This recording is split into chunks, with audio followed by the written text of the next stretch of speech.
नमस्कार, आप देख रहे हैं 4 PM और मैं हूं आपके साथ सिमरन। दोस्तों, बिहार चुनाव में राहुल गांधी की सीधी एंट्री का ऐलान क्या हुआ? बीजेपी के अंदर खाने में पटना से लेकर दिल्ली तक हड़कंप मच गया है। एक और जहां तेजस्वी यादव ने ट्रेलर जारी कर दिया है तो फाइनल पिक्चर राहुल गांधी दिखाने वाले हैं। लेकिन इस बीच बड़ी खबर यह है कि बीजेपी और अमित शाह की चाणक्यगिरी बिहार में निकल गई है और ये बात पूरी तरह से साफ हो गई है कि बीजेपी इस बार भी अपना सीएम नहीं बना पाएगी, क्योंकि चुनाव शुरू होने से बीजेपी को 71 सीटों को भयंकर नुकसान हो गया है।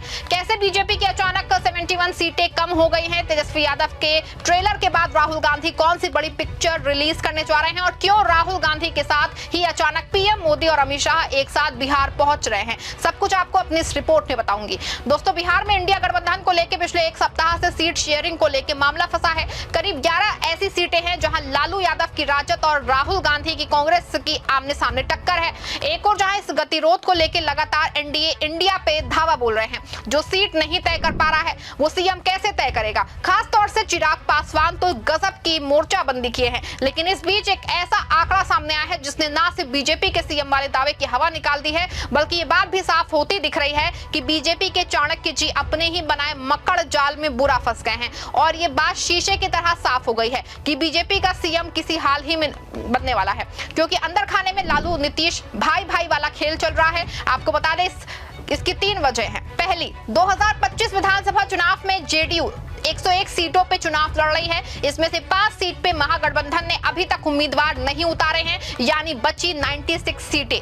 दूसरी, इन 96 में से 59 यानी कि 61% सीटें ऐसी हैं जहां जेडीयू और तेजस्वी यादव की आरजेडी के बीच सीधी टक्कर है। लेफ्ट को भी मिला दें तो ये आंकड़ा 71 हो जाता है, यानी 74% सीटें। तीसरा, इसका मतलब ये हुआ कि इन 71 सीटों का रिजल्ट भले कुछ भी आए, लेकिन इतना तो तय है कि ये वो विधायक होंगे जिनके भाजपा के करीब जाने की संभावना कम होगी। आपको बता दें कि ये आंकड़ा बता रहा है दोस्तों, कहीं ना कहीं अंदर खाने में चुनाव फंसा हुआ है। और ये जो पीएम साहब जी के चाणक्य जी खुद को बहुत सुपर समझ रहे थे, यहां तगड़ा गच्चा खा गए हैं, क्योंकि इन 71 सीटों के सिर्फ 52 सीटें और चाहिए होंगी। और इसके लिए उपेंद्र कुशवाहा, जीतनराम मांझी और कांग्रेस का विकल्प खुला है। बता दूं आपको, जहां एक और ये आंकड़ा आया है और इस आंकड़े के बाद बीजेपी के होश उड़े हुए हैं, तो दूसरी ओर इंडिया गठबंधन में चल रही तकरार खत्म हो गई है। राहुल गांधी के फोन ना सिर्फ कमाल किया है, बल्कि सीधे लालू से बात के बाद पूरे मामले की गुत्थी सुलझ गई है। आपको बता दें 6 सीटों पे गतिरोध को खत्म कर लिया गया है, वहीं 5 सीटें छोड़ दी गई हैं जहां जदयू से राजद का सीधा मुकाबला होना है। जी हां दोस्तों, हालांकि आज तेजस्वी यादव ने चुनाव का एक बड़ा ट्रेलर दिखाया है और इस ट्रेलर के बाद बीजेपी दिल्ली तक हड़कंप मचा हुआ है और अचानक आनंद फानंद में पीएम मोदी और अमित शाह का दौरा फाइनल किया गया है। दोनों कल के बाद से ही बिहार पहुंच के कमान संभाल लेंगे। 24 तारीख को ना सिर्फ पीएम मोदी की 2 रैलियां होंगी, बल्कि अमित शाह भी सीधे 2 रैली करेंगे। बता दूं आपको, तेजस्वी के ट्रेलर का असर माना जा रहा है। तेजस्वी ने आज सुबह एक प्रेस कॉन्फ्रेंस की है और पीएम मोदी अपनी जिस 10,000 रुपए की योजनाओं को लेकर महिलाओं का वोट बटोरने की कोशिश में लगे हैं, अब उन्हीं महिलाओं को तेजस्वी ने अपने में मिला लिया है। तेजस्वी यादव ने अपने दौरे के वक्त मुझसे जीविका दीदियों का समूह मिला था, जिसकी बात सुनकर उन्होंने ये फैसला लिया है, अगर मेरी सरकार बनती है तो जीविक दीदियों में से जो सीएम दीदी हैं उन्हें स्थायी नियुक्ति दी जाएगी, साथ ही उनकी नौकरियों को भी स्थायी किया जाएगा। उन्होंने कहा कि जीविका दीदियों के स्थायी नियुक्ति के साथ 30,000 रुपए प्रति माह का वेतन दिया जाएगा। इसी के अलावा जीविका दीदियों को दिए गए ऋण माफ किए जाएंगे, उन्हें ब्याज मुक्त ऋण दिया जाएगा और 2 साल तक के लोन पे कोई ब्याज नहीं लगेगा। तेजस्वी ने संविदा कर्मचारियों को स्थायी किए जाने और माँ बेटा योजना की सरकार बनने के बाद ऐलान करने की जो है बात कही है। आपको बता दें कि बिहार में एंट्री इनकम्बेंसी फैक्टर बहुत ज्यादा है चुनाव, और पीएम साहब ने सिर्फ इस वजह से नीतीश बाबू को भर भर के पैसा दिया है ताकि महिलाओं और बेरोजगारों को अपने पाले में लाया जा सके। लेकिन जैसे ही तेजस्वी यादव ने प्रेस कॉन्फ्रेंस की है, यह ऐलान किया है, माना जा रहा है कि स्थायी नौकरी और स्थायी कार्यों पे जनता का फोकस एक बार फिर से इंडिया गठबंधन की ओर हो गया है। और ऐसे में तेजस्वी के ट्रेलर ने पूरे बिहार में एक बार फिर से इंडिया गठबंधन की फिजा टाइट कर दी है। बता दें आपको, पिछले एक हफ्ते से सीट शेयरिंग पे जिस तरह की तकरार आरजेडी और कांग्रेस में देखने को मिली है, उससे हड़कंप मचा हुआ है और महागठबंधन का बड़ा नुकसान हो रहा था। लेकिन जिस तरीके से अचानक राहुल गांधी एक्टिव हुए हैं और एक फोन से ना सिर्फ सारे मामले को हल कर दिया है, बल्कि अपने खास सिपह सलार को बिहार भेजा है और एक ही झटके में पूरा खेल ही पलट दिया है। बता दें आपको कि आज राजस्थान के पूर्व सीएम अशोक गहलोत लालू यादव के आवास पे उनसे मिले हैं और करीब 1 घंटे की मंत्रणा के बाद जो है आखिरकार सब तय कर दिया गया गया है। खबर है कि ना सिर्फ कल प्रेस कॉन्फ्रेंस होगी बल्कि ये बात भी साफ हो गई है कि राहुल गांधी कौन सी बड़ी तेजस्वी के ट्रेलर के बाद वो दिखाने वाले हैं।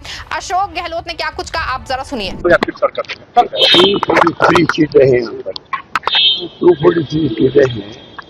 इतने बड़े महागठबंधन में 5-10 सीटों पर नई बात नहीं है। किसी भी प्रदेश में अगर अलायंस होगा तो हो सकता है कुछ सीटों पर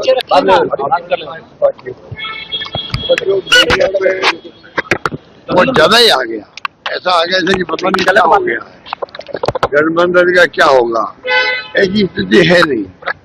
तमाम काम बहुत स्मूथली चल रहे हैं। आपको खुद को मैसेज होगा 1-2 दिन के अंदर जो भी कंफ्यूजन है तमाम सब स्पष्ट हो जाएंगे।